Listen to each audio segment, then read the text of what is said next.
Another cutting day dito sa Sagingan. Harvest time. Class A. Ito mga May class A. haras sa kukuhan sa lupit. Ato ito. Alanganin. Alanganin. Alanganin. So, dalawa yung tagahabol, tagabuhat. Si Pit-Pit ang taga-cutting.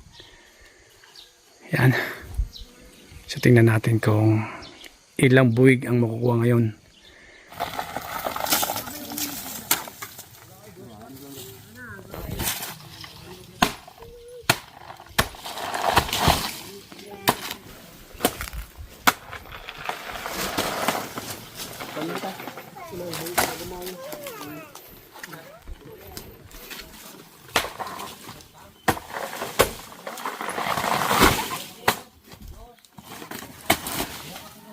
Ito family, boss, daran to.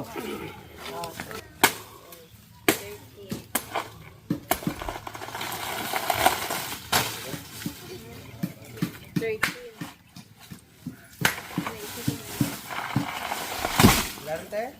13. Tapos na sila mag-cutting. Hindi umabot pala ng 70, hindi nga umabot ng 60. Kasi yung iba hindi pa pwede. So all in all 56 na buwig. Yung nakaraan 55, ngayon 56. Yeah. Tingnan natin, pero nagmahal yung saging ngayon. Dati yung per kilo 30. Ngayon 32. So 2 peso. Nagmahal ng 2 peso. Sana umabot ng 40.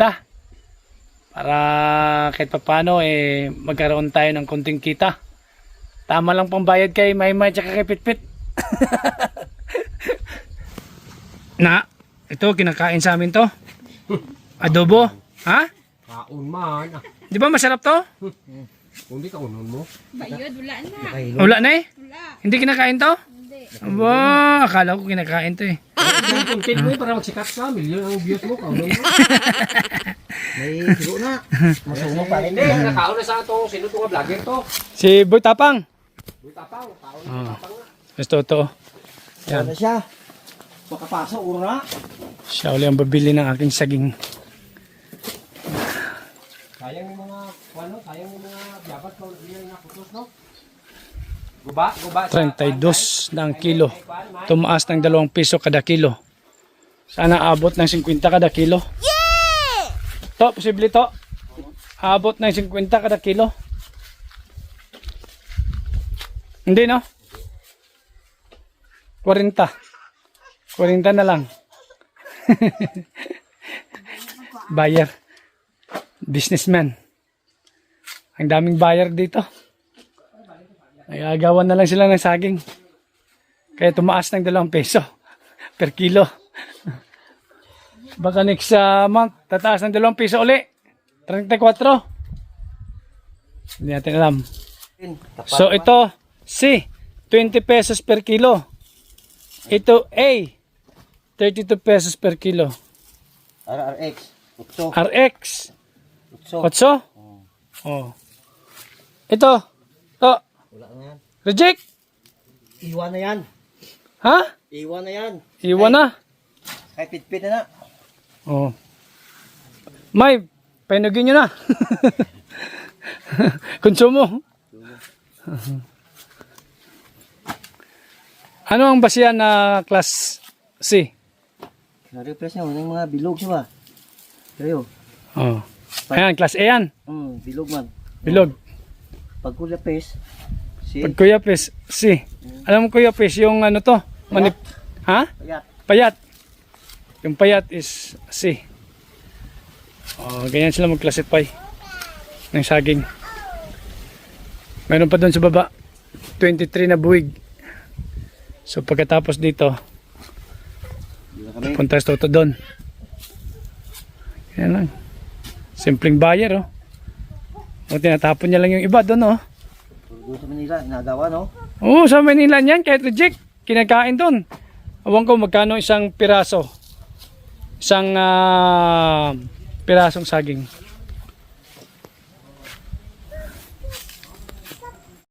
Kunti lang yung harvest ngayon. So, okay lang. After 12 days, harvest ulit. Sana maging marami na talaga. Para magkapera din. Kahit kunti. So, ito naman, wala na kaming gastusin dito. Kasi nung nakaraan ang gastos. Pero next na harvest, yun naman ang gastusin. So, kailangan yung pera dito ngayong harvest, ipunin. Yun lang yun. So, sa isang buwan, 2 harvest. Yung isang harvest, pang expenses. Yung isang harvest, pang savings. Pero pag maramihan na talagang harvest, so both, pwede kang mag-savings. Sana mangyari kung may awang Diyos. Kasi hindi naman pwede na gastos ka ng gastos, di ba? Kailangan may return of investment din. Ganito. So isang crate ngayon is 32 kilogram. Para sakto. Hindi sa bayar. Depende sa buyer. May buyer na ang gusto sa isang crates 34. May buyer naman na si Toto, parang middleman to eh. Ito no? Middleman to si Toto. Binibenta niya rin to. Oh.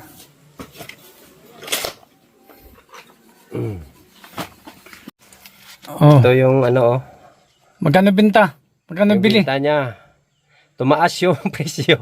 Pero mababa naman yung ano niya. Kilogram. Yung ano niya, Tapos 56 na bulig. Dati 55. Nabulig yon, tapos tag-30 lang ang kilo, tapos 15 lang yung C. Umabot ng 17,000. Ngayon 56 na buwig. Ito lang yung ano niya. Tumaas yung presyo, tag-30 to. Pero yung ano ko, nagmukha naman, maliit lang yung ano niya, kilo. So 15,000. Yung 15,000. Sige, okay na lang yan. Wala na tayong magawa. Ganun talagang buhay ng farmers. Yes. Kumikita yung buyer, Ayun. Gagmay ang ginulik subong. Maliliit, no? Maliliit yung saging ngayon. Maliit. Maliit ang buwig. Next month, babawi tayo. Bet, balik ko na ito. Sige to. Okay. Kung kuha na, tukan na mo na. Okay. Istorya lang mo kay manager. Nakikiusap siya na kasi yung bayaw ko, yung Stuto, alam niyo yung Stuto, nagiging buyer din yon. So sabi ko baka next month na harvest si Toto nang kukuha.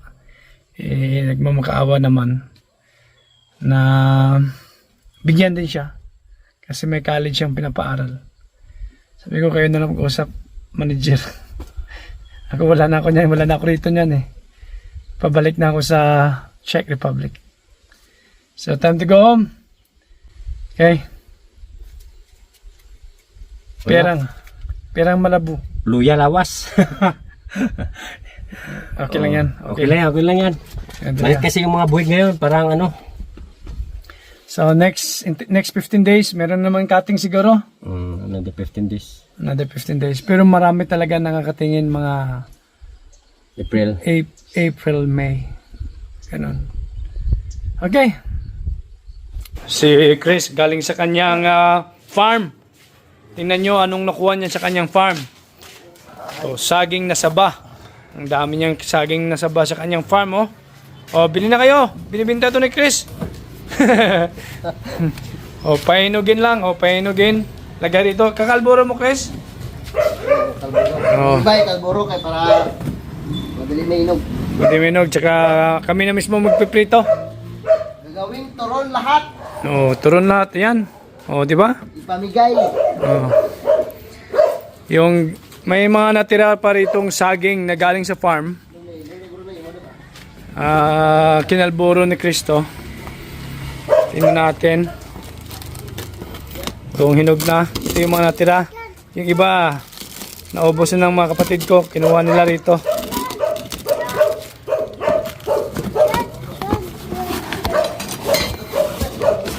Hoy, hinog na Chris, hinog na.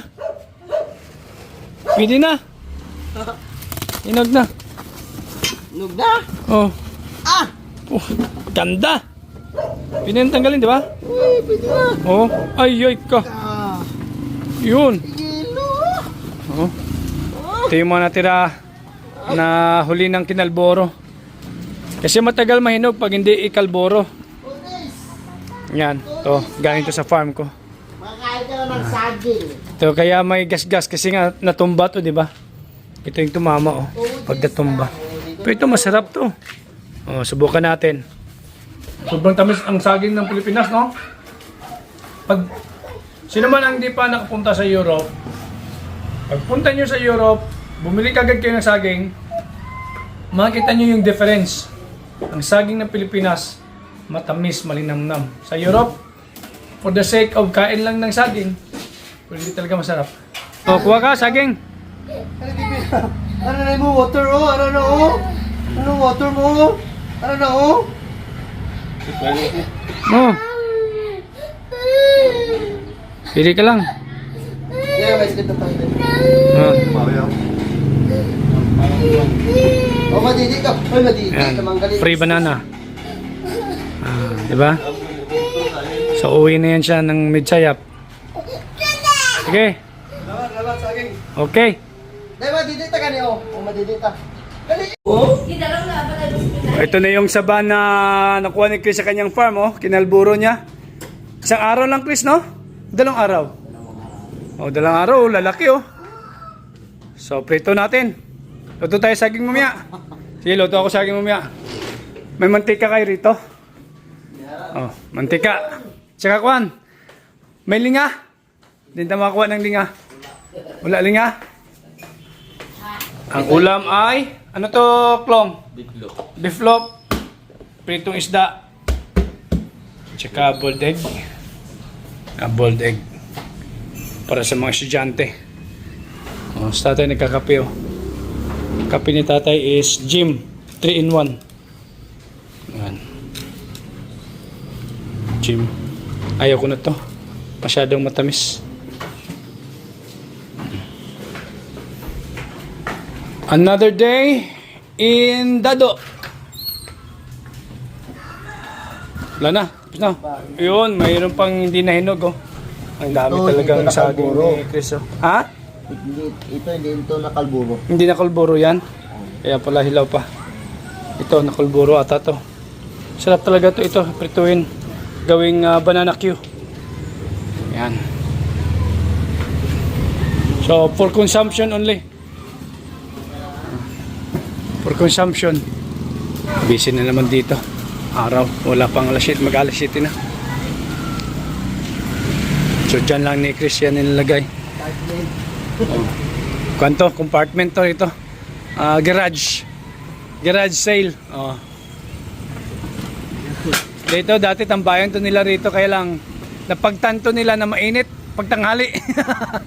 Wala lang tumambay. Ayan, nandito tayo ngayon sa kanilang dirty kitchen. So, piniprito ni nanay ko ang saging na saba. Dapat more mantika. Pagamay lang iyang mantika na iba. Dapat more para magkuangit siya. Mag deep fry.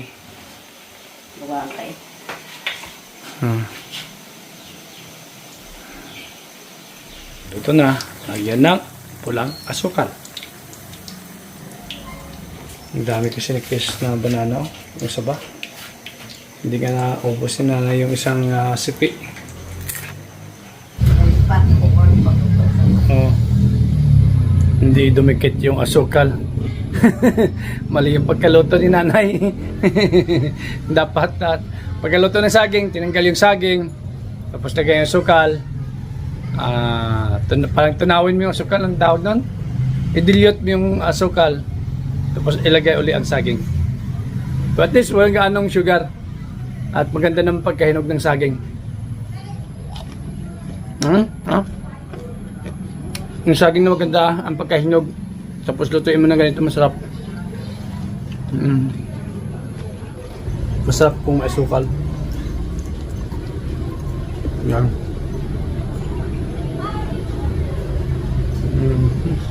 Dito sa Mindanao talaga, dito sa aming barangay, pag hindi ka marunong mag-diet, hindi ka nag-exercise, tataba talaga dito. Kasi sa palengke maya-maya may makikita kang ano-anong tinitinda. Puto, bibingka, budbud, biko, saging, lahat lang. Tapos yung tinapay, yung pandikuko, 5.20, pandimunggo, 5.20. Ah.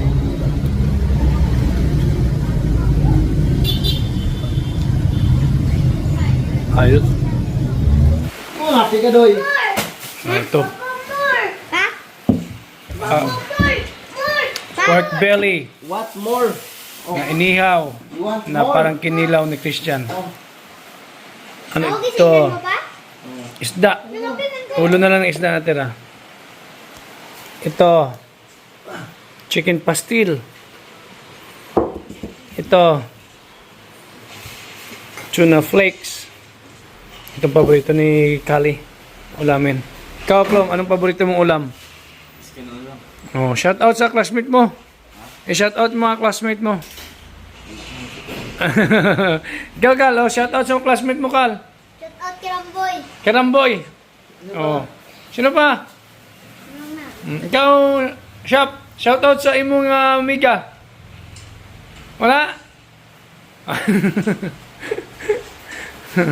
Ano, Klong? Wala kang i-shout out? Wala. Okay, wala. Maulang hapon ngayon dito.